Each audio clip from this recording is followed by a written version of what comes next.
की मुखबिरी भी की। मुसलमानों ही अंग्रेजों के खिलाफ सबसे पहले हथियार उठाए। 1772 में शाह अब्दुल अजीज ने अंग्रेजों के खिलाफ फतवा देते हुए ऐलान किया कि अंग्रेजों की गुलामी हराम है और हर मुसलमान पर फर्ज है कि वो अपने मुल्क और देश की आजादी के लिए खुद को कुर्बान कर दे।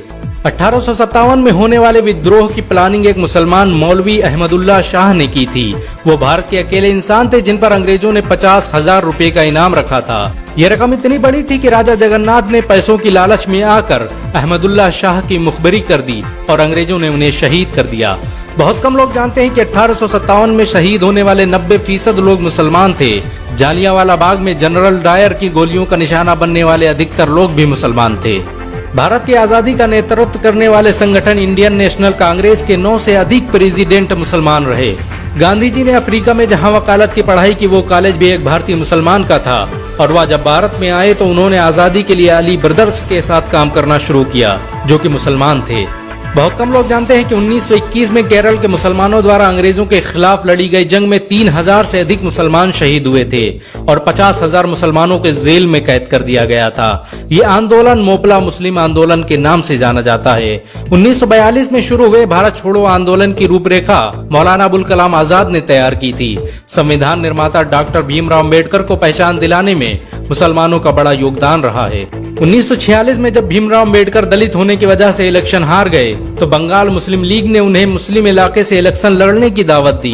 इस तरह भीमराव अम्बेडकर संविधान सभा का हिस्सा बन सके। अगर मुसलमान भीमराव अम्बेडकर को इलेक्शन न जिताते तो उन्हें कभी भारत के संविधान को लिखने का मौका न मिलता। भारत की आजादी के लिए सबसे ज्यादा लेख, शायरी, गीत और किताबें मुसलमानों ने ही लिखी। अल्लामा इकबाल के जरिए लिखा गया सारे जहां से अच्छा आज पूरे भारत में गाया जाता है।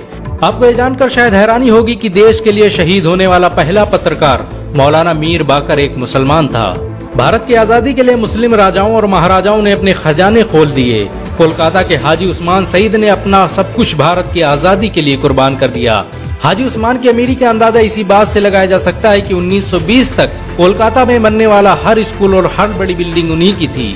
कोलकाता के पहले सुपर स्टोर कैश बाजार की बुनियाद हाजी सईद ने ही रखी थी, लेकिन बाद में उन्होंने अपनी सारी दौलत देश को दान कर दी और खुद एक किराए के घर में रहने लगे।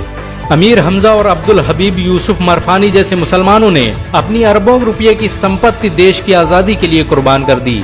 सुभाष चंद्र बोस द्वारा अफगानिस्तान में स्थापित की गई सरकार में 9 में से 5 मंत्री मुसलमान थे। भारत की आजादी के लिए देश भर में मौजूद मस्जिदों को किलों की तरह इस्तेमाल किया गया।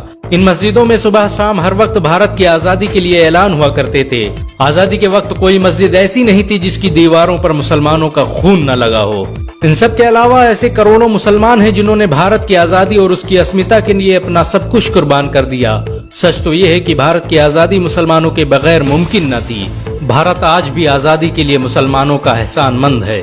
अगर एक मुसलमान होने के नाते आपको गर्व महसूस हुआ हो तो इस वीडियो को लाइक और शेयर जरूर करें। ऐसी और वीडियो को देखने के लिए हमारे चैनल को सब्सक्राइब करें, घंटा जरूर दबाएं।